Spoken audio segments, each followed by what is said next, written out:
Beaucoup de gens considèrent l'opération Barbarossa comme la pire erreur stratégique de l'Allemagne pendant la Seconde Guerre mondiale.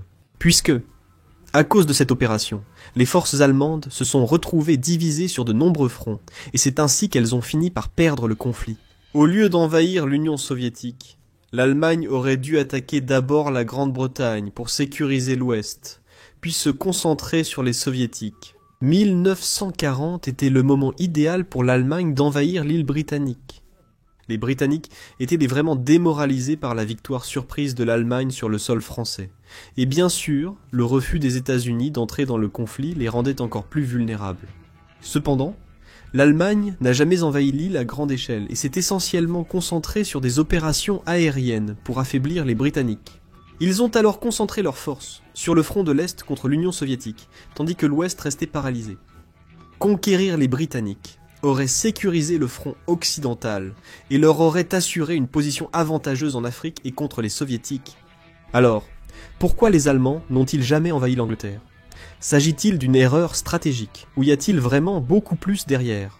Eh bien, en effet, il y a eu de nombreuses raisons qui expliquent l'indécision allemande concernant l'invasion de l'Angleterre.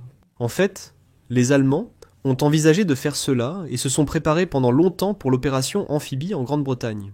Le nom de code de cette opération était Leo Marino Bueno. Cette opération n'a jamais été menée à bien. Bien que leurs préparatifs aient été extrêmement intenses et que la menace d'invasion ait toujours été présente pendant longtemps, a-t-elle surtout servi à démoraliser les Britanniques et à couvrir l'invasion de l'Union soviétique? À vrai dire, lorsque la France est tombée, l'Allemagne n'a pas envahi le Royaume-Uni parce que, fondamentalement, cela leur était impossible. Les Allemands pensaient qu'une fois la France tombée, les Britanniques concluraient la paix par la voie diplomatique. Mais cela n'est jamais arrivé, et cette situation a poussé l'Allemagne à chercher un moyen de mettre rapidement fin au conflit. L'origine des problèmes de l'opération Lion de mer était la Manche, ce bras de mer situé entre la France et l'Angleterre. C'était un obstacle naturel qui augmentait la difficulté d'une éventuelle opération au Royaume-Uni. Analysons d'abord une opération amphibie survenue au même endroit quelques années plus tard. Mais pas pour envahir le Royaume-Uni, mais pour envahir la France. L'opération Overlord a été planifiée pendant des années, et les principaux participants étaient les États-Unis et le Royaume-Uni, deux des plus grandes forces navales de l'époque. D'autres nations plus petites ont aussi apporté leur soutien logistique et des troupes. Les États-Unis et le Royaume-Uni avaient récemment mené une campagne de débarquement réussie en Sicile. Et les États-Unis avaient mené de nombreuses campagnes amphibies dans le Pacifique. Donc les Alliés avaient énormément d'expérience dans la conduite d'opérations amphibies, disposant de navires et de véhicules spécialisés pour cette tâche. En plus de disposer de la supériorité aérienne et navale par rapport à la supériorité aérienne. Elle était si grande qu'on dit souvent que lors du débarquement, pour chaque avion allemand, il y avait 8 avions alliés. Cependant, malgré un avantage écrasant, les Alliés ont subi un nombre vraiment disproportionné de pertes. Et cela s'explique par le fait que, naturellement, mener des opérations amphibies était très difficile. Débarquer des troupes et des véhicules sous le feu, puis débarquer rapidement des fournitures et pouvoir résister à une contre-attaque très probable. En plus d'avoir un flux logistique constant, il faut également que des facteurs comme le climat, la marée et la géographie soient vraiment favorables. Ce type d'opération est encore plus complexe face à un ennemi bien établi, doté de mines, de marines, de fortifications et d'un réseau logistique avancé. Maintenant, si l'on regarde les forces allemandes en 1940, on se retrouve avec une armée sans expérience dans les opérations amphibies, du moins face à un ennemi aussi capable que le Royaume-Uni. Des navires de débarquement provisoire, non spécialisés, en plus d'une marine faible avec un nombre limité de navires de surface pour soutenir une opération d'une telle ampleur. La Kriegsmarine avait été quelque peu bouleversée après l'opération vis-à-vis Funk. L'invasion de la Norvège et du Danemark par l'Allemagne, le 9 avril 1940. Bien que la Norvège et le Danemark n'étaient pas en guerre, ils ne disposaient pas d'une armée compétente et furent complètement pris par surprise. La Kriegsmarine a perdu un croiseur, 2 croiseurs légers, 10 destroyers, 4 sous-marins, et en plus, 21 navires de transport. Il s'agissait de pertes vraiment importantes pour la Kriegsmarine. Et cette mauvaise situation ne pouvait pas être résolue à court terme, car l'Allemagne avait des capacités de production navale assez limitées comparées à celle des forces alliées. Par conséquent, la Kriegsmarine n'avait pas la capacité de fournir le soutien maritime nécessaire pour une opération de débarquement d'une telle ampleur, et toute opération amphibie hypothétique serait repoussée par la supériorité de la Royal Navy britannique.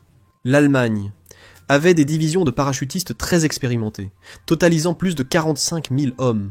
Mais les parachutistes, à eux seuls, ne peuvent pas causer de grands dégâts en territoire ennemi. Ils sèment le désordre chez l'ennemi ou s'emparent d'objectifs clés comme un port. Mais sans armement lourd et sans moyens de transport pour se déplacer rapidement, ils sont vulnérables à la riposte des défenseurs. Et même s'ils prenaient un port important, amener des troupes blindées et assurer la logistique resterait difficile car les navires devaient éviter la Royal Navy britannique. En réalité, si les Allemands parvenaient à débarquer à terre, ils n'auraient à affronter qu'environ 200 chars capables de rivaliser avec les Panzers. Le Commonwealth avait perdu la plupart de ses blindés en France. Et les 600 000 soldats britanniques, qui étaient prêts à se battre à ce moment-là. En réalité, la plupart d'entre eux étaient des civils avec très peu d'entraînement, et ils auraient eu du mal à affronter une armée professionnelle comme la PERFMAC. Les forces terrestres britanniques étaient plus faibles que celles des Allemands. Le plus difficile était en réalité d'atteindre l'île, de débarquer et de maintenir un flux constant de ravitaillement. En 1940, l'Allemagne a surtout cherché à démoraliser davantage les Britanniques. Entre juillet et octobre 1940, la bataille d'Angleterre a eu lieu. L'Allemagne a mené des attaques aériennes, à grande échelle contre l'Angleterre, dans le but principal d'affaiblir l'industrie militaire britannique, et surtout les bases britanniques. En plus de l'infrastructure, l'objectif général était d'affaiblir tellement les Britanniques qu'ils chercheraient une solution négociée. Aucun haut commandement ne croyait possible de réussir une invasion amphibie tant que la Royal Air Force n'était pas neutralisée. Et même s'ils étaient proches, l'Allemagne n'a pas complètement atteint ses objectifs. Jusqu'à ce moment, les batailles aériennes au-dessus de l'Angleterre étaient les plus grandes jamais vues. La majorité des efforts ont été détournés vers le front de l'Est, contre l'Union soviétique. La défaite lors de la bataille d'Angleterre fut également la première défaite de l'Allemagne pendant la Seconde Guerre mondiale. Cette défaite signifia que quelques années plus tard, les Américains utilisèrent l'Angleterre comme base pour envahir la Normandie. L'Allemagne dut alors combattre sur 2 fronts simultanément, ce qui provoqua clairement sa défaite en 1945. En résumé, l'Allemagne n'a jamais envahi le Royaume-Uni car elle n'en avait pas les moyens. Beaucoup idéalisent en moi la Grande-Bretagne comme un adversaire faible face à la toute-puissante armée allemande. En réalité, cela reflète le sentiment général des Britanniques à l'époque. La Luftwaffe semblait imparable et l'invasion imminente.